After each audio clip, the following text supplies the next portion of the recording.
내 마음인데 왜 이렇게 내 맘대로 안 되지 하고 답답할 때가 있나요?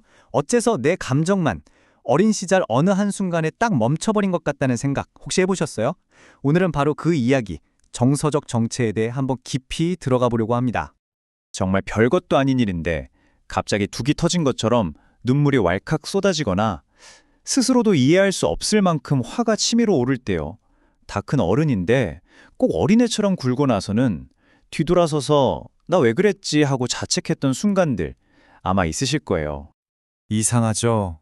가족도 있고 친구도 있고 사랑하는 사람도 곁에 있는데 마음 깊은 곳은 늘 허전하고 외로운 느낌이 들기도 합니다. 사람들 속에 둘러싸여 있으면서도 나만 혼자 섬이 된 것 같은 기분. 이 모든 게 사실은 하나의 뿌리에서 나온 이야기일 수 있습니다. 자, 그럼 이게 도대체 뭘까요? 왜 내 감정만 유독 어른이 되지 못한 것처럼 느껴지는 걸까요? 그 답의 실마리가 바로 정서적 정체라는 개념 안에 있습니다.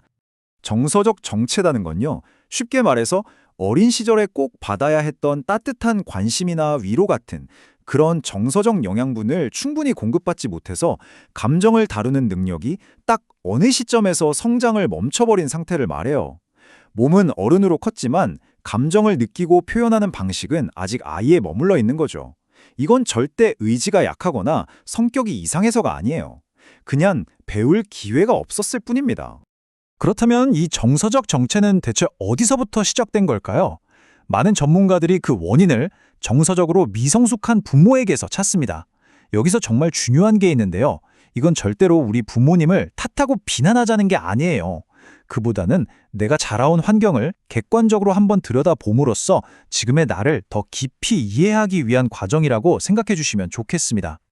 바로 이 지점에서 많은 분들이 혼란스러워해요. 우리 부모님 나 먹이고 입히려고 정말 고생하셨고 남부러울 것 없이 키워주셨는데 왜 난 이렇게 공허할까? 이런 생각 때문에 내 감정이 뭔가 잘못된 것 같고 내가 그냥 배부른 투정에 부리는 것 같아서 스스로를 더 탓하게 되죠. 이 복잡하고 설명하기 힘든 감정을 감정적 외로움이라고 부릅니다. 이건 단순히 혼자 있어서 느끼는 물리적인 외로움과는 차원이 달라요. 세상에서 가장 가까워야 할 사람, 나를 제일 잘 알아줘야 할 사람에게조차 내 마음을 이해받지 못하고 있다는 아주 근본적인 결핍감인 거죠. 심리학자들은 이런 부모님들을 크게 4가지 유형으로 나누는데요. 특히 우리 세대가 많이 공감할 만한 유형이 바로 두 번째, 추진하는 유형의 부모님이에요. 자식의 성공을 위해서 늘 바쁘게 일하고 모든 걸 완벽하게 해내려고 애쓰셨던 분들이죠.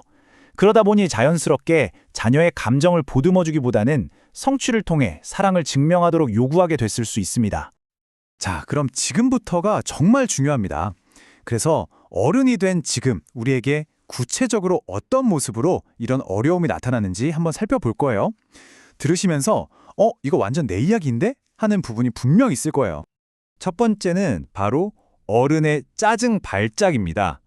작은 일에도 감정이 통제가 안 되고 폭발해버리는 건데요. 이건 인격의 문제가 아니에요.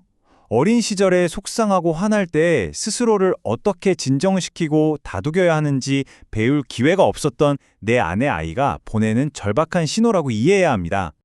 두 번째 증상은요, 이상하게 다른 사람의 감정을 다 내 책임처럼 느끼는 거예요. 어릴 때 예측 불가능한 부모님의 기분을 맞추는 게 나의 생존 전략이었다면 그게 어른이 되어서도 습관처럼 남는 거죠. 그래서 주변 사람 표정 하나하나에 내 기분이 롤러코스터를 타고 관계에서 건강하게 선을 긋는 걸 굉장히 어려워합니다. 그리고 마음속 깊은 곳에 나만 아는 수치심 같은 걸 안고 살아가요. 슬픔, 분노, 서운함 같은 내 자연스러운 감정들이 뭔가 잘못되고 다른 사람에게 부담을 주는 것이라는 메시지를 어려서부터 받아왔기 때문이죠. 그래서 이런 감정을 느끼는 것 자체에 죄책감을 느끼고 애써 괜찮은 척, 아무렇지 않은 척 나를 속이게 됩니다. 왜 자꾸 나를 힘들게 하는 관계에 빠지는 걸까요? 머리로는 알아요. 좋은 사람 만나야 한다는 거. 그런데 무의식은 가장 익숙한 감정을 찾아가거든요. 그게 바로 어린 시절부터 느꼈던 감정적 외로움인 거예요. 참 아이러니하죠? 그래서 결국 어릴 적 부모님처럼 나에게 정서적으로 무관심한 상대를 만나서 그 익숙한 관계를 재현하고 역시 난 혼자야 라는 결론에 또다시 갇히게 되는 악순환을 반복하는 겁니다. 자, 지금까지 원인과 증상을 보면서 마음이 좀 무거우셨을 수도 있어요. 하지만 이제부터는 가장 중요한 희망에 대한 이야기를 해보려고 합니다. 이 상처 입은 내 마음을 어떻게 돌보고 회복으로 나아갈 수 있을까요? 그 어떤 방법론보다도 회복의 여정을 시작하기 전에 이 한 문장을 꼭 가슴에 새겨주세요. 당신이 느껴온 그 모든 아픔과 외로움은 진짜입니다. 그리고 그건 절대로 당신의 잘못이 아닙니다. 정말이에요. 그동안 스스로를 얼마나 탓해왔나요? 이제 그 마음을 잠시 내려놓아도 괜찮습니다. 치유의 첫걸음은 놀랍게도 부모님을 원망하는 게 아니에요. 그보다는 우리 엄마 아빠도 완벽한 존재가 아니었구나. 그분들 나름의 아픔과 한계가 있는 정서적으로 미성숙한 어른이었을 뿐이구나 하고 객관적으로 이해하는 겁니다. 이 사실을 깨닫는 것만으로도 모든 게 내 탓이라는 그 무거운 죄책감의 무게를 훨씬 덜어낼 수 있어요. 그리고 마침내 정서적 재부모화라는 걸 시작할 수 있습니다. 말이 조금 어렵게 들리나요? 아주 간단해요. 지금의 어른이 된 내가 과거에 상처받고 혼자 웅크리고 있던 내 안의 어린아이, 즉 내면 아이에게 직접 다가가서 따뜻한 부모가 되어주는 거예요. 그 아이가 그토록 듣고 싶어 했던 말, 괜찮아, 그땐 정말 힘들었지, 내가 다 알아줄게. 이 말을 스스로에게 해주는 거죠. 오늘 이 이야기가 끝나면 잠시 조용한 시간을 갖고 마음속의 어린 나에게 한번 말을 걸어보는 건 어떨까요? 그동안 혼자 아프게 해서 정말 미안해. 이제부터는 내가 네 감정 하나하나 다 살펴줄게. 너는 더 이상 혼자가 아니야. 라고요.